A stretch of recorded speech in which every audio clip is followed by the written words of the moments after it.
Why Gen Z is queerer than ever and proud. From pride to pressure, let's talk queer burnout. Hello friends, welcome back to the channel. If you've ever felt seen, unseen, exhausted, or empowered by being queer in today's hyper-connected world, this video is for you. Because Gen Z is statistically the queerest generation in history, and that's something worth celebrating. But there's also a growing downside, queer burnout. And in this episode, we're talking about both the joy and the pressure, the pride and the fatigue that come with being visible 24/7. We'll cover the data showing why Gen Z is so queer, how the internet shaped identity exploration, what queer burnout really looks like, and how to thrive without burning out. Ready? Let's dive in. Why Gen Z is queer. Let's kick things off with some hard numbers, and trust me, they're powerful. Multiple national surveys show that among adults in the US, the percentage identifying as LGBTQIA+ skyrockets when you get to Gen Z. Gallup, 2023-2025% of Gen Z identify as LGBTQ+. Compare that to 10-15% for millennials, and just 2-4% for baby boomers.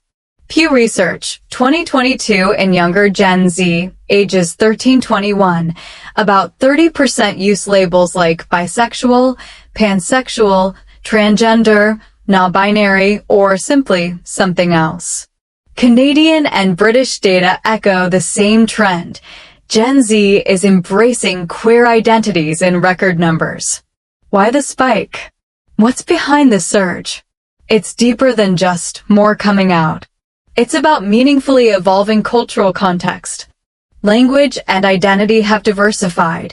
Terms like non-binary, pansexual, asexual, gender fluid, words that older generations may not have had access to, now help many find the identity that fits.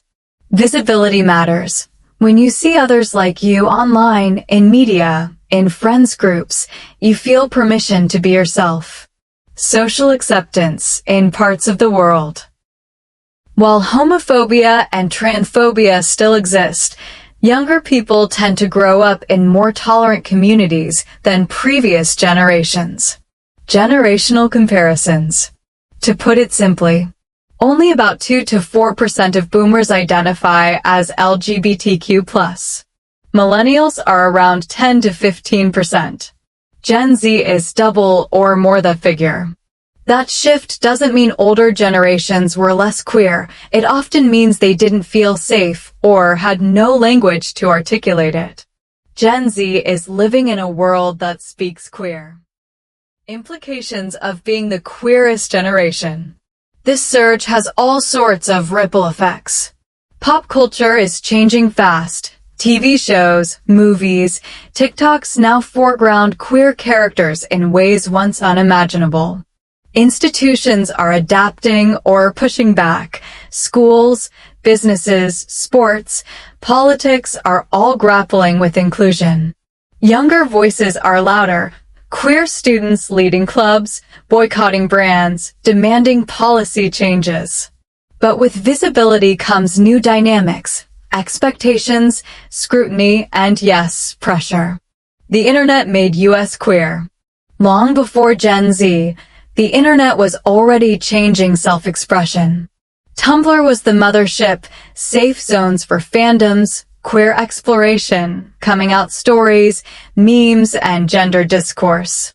Fast forward, TikTok, Instagram, Reddit, Tumblr rebooted. These platforms gave visibility and vocabulary to identities once hidden. The role of platforms. Tumblr, 2010s a haven for queer voices. People shared confessions, art, headcanons, romances in anonymity. TikTok, late 2010s, today a short-form video revolution. Authenticity trends, gender tag challenges, coming out story times, pronoun reveals, transition documentation. YouTube, Reddit, Discord, subreddits like r/LGBT, video essays, transition tutorials, places to learn, ask, and belong. The role of platforms. Tumblr, 2010s, a haven for queer voices. People shared confessions, art, headcanons, romances in anonymity. TikTok, late 2010s, today a short-form video revolution. Authenticity trends, gender tag challenges, coming out story times, pronoun reveals, transition documentation. YouTube, Reddit, Discord, subreddits like r/LGBT, video essays, transition tutorials, places to learn, ask, and belong. Community and peer support. For many Gen Z folks, their first glimpse into queerness wasn't through their families or schools, it was through strangers online. They found peers asking the same questions. Safe ways to experiment with gender and pronouns. Emotional support for coming out or transitioning. The algorithmic push. Visibility equals reward. But here's the kicker. Algorithms don't just show us what we want, they validate it. Trending videos with gender intros get boosted. Queer confessional content gets engagement. Even activist content can go viral, which is great in one sense, but it creates constant performance. Must produce content to stay visible. Must engage to grow community. Must label and explain identity daily. That pulls us right into the burnout zone. Queer burnout, what it is and why it happens. Defining queer burnout. Voiceover. Let's define queer burnout precisely. Emotional, mental, and creative exhaustion caused by the constant labor of being openly and visibly queer, especially online. It includes educating others, advocating or activism, managing online visibility and microaggressions, living up to identity expectations. Manifestations of burnout. Signs may include emotional fatigue, feeling numb or disconnected from your identity. Performance avoidance, wanting to stay out of queer discourse to avoid mistakes. Creative block, not feeling inspired to make queer media or you're burned out by representation. Disengagement, avoiding activism, social justice content, or community events temporarily. Why Gen Z is especially vulnerable. Several factors amplify burnout for Gen Z. Always on digital culture, notifications, uploads, trending content. The grind never stops. Sweeping expectations. Younger queer folks often feel they must explain or justify their identity to older generations, peers, employers. Minority stress with spotlight. Being part of an underrepresented identity while being seen creates dual pressures. Visibility brings validation and critique. Intersectionality overload. Navigating queer identity alongside race, class, neurodiversity, disability, religion, layers amplify emotional load. Real-life observations. Across Reddit, TikTok, YouTube, many people echo this. I'm emotionally drained from always being the voice of my identity. I love being visible, but explaining transness every single day is exhausting. I feel guilty for not posting every Pride Month or standing up publicly. These aren't isolated. They're a pattern, and that pattern is burnout. From pride to pressure, how we got here. Pride as empowerment and as obligation. Pride movements started with rebellion and liberation, Stonewall, Marsha P. Johnson, grassroots activism. Today, brands, influencers, and media amplify pride. There's visibility, but outings can feel transactional. The rise of queer metrics, likes, followers, quotas. With visibility comes quantification. Stats in bios. They slash them, 20K followers, hashtag LGBTQ+. Pride content standards. If you don't post about it, are you really queer? Pressure to speak as a representative, especially for BIPOC and trans voices. Commodification of identity. From corporate Pride Month merch to influencers trading in pink drip, queerness is profitable. This commercial side can overshadow the authenticity. Queer aesthetics become consumables. Pride becomes a content category, not a movement. Authentic stories risk being drowned by performative allyship or tokenism. Identity expectations and stereotyping. Gen Z also faces pressure to fit idealized archetypes. If you're trans, you're expected to physically transition at symbolic moments. If you're gay, you're expected to have a certain style or presence. If you're asexual, you might fight invalidation or erasure. That narrow lens is exhausting, and it's not liberation if expectations limit expression. Queer burnout stories. Voices from the community. Let me share a few anonymized stories. Reddit quote 1. Every day I felt obligated to speak up, defend our rights, repost pride content. I just couldn't anymore. TikTok creator. I realized I was performing queer online more than I was being queer offline. YouTube essayist. I love activism, but I burned out after one Pride Month after another. You keep pouring energy into other people's liberation and forget yourself. These stories highlight attention. We want visibility, but visibility asks for labor. Navigating queer burnout. Healthy strategies. Boundaries and pacing. You don't owe the world anything, even if you're proud. Limit how much you engage publicly. It's okay to say not today to activism. Allow gray spaces where queer life isn't performative. Self-care frameworks. Ideas to recharge. Offline rituals. Time with non-identity aspects of self. Art, nature, quiet. Community rest. Supportive groups focused on rest, not activism. Creative outlets off-platform, analog expression, journaling, art, reading queer literary works. Choose your visibility. Visibility can be empowering.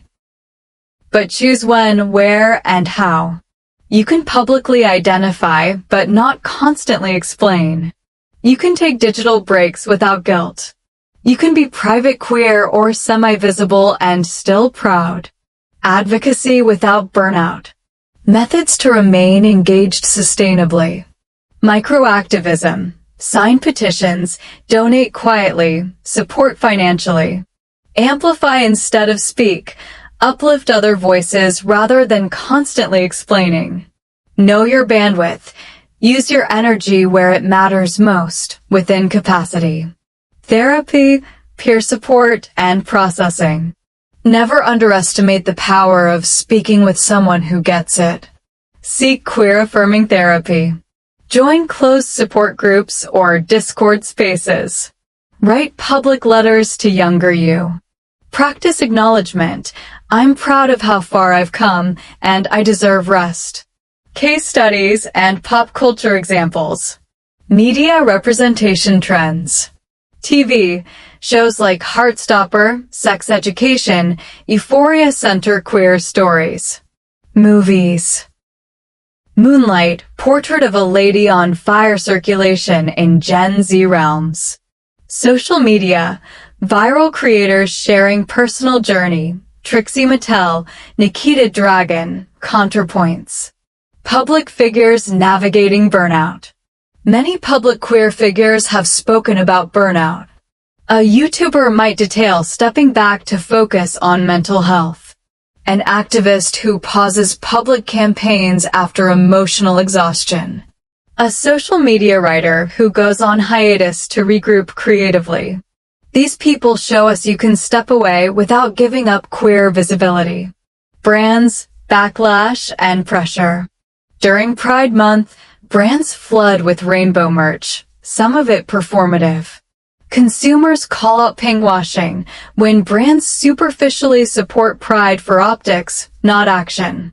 That conversation itself can become exhausting for queer creators, expected to monitor, to critique, to mobilize responses instantly.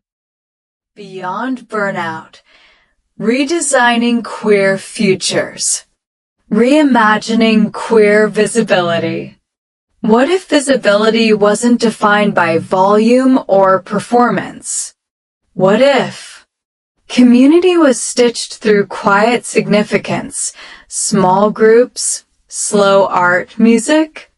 Pride embraced the silent presence of someone living authentically offline?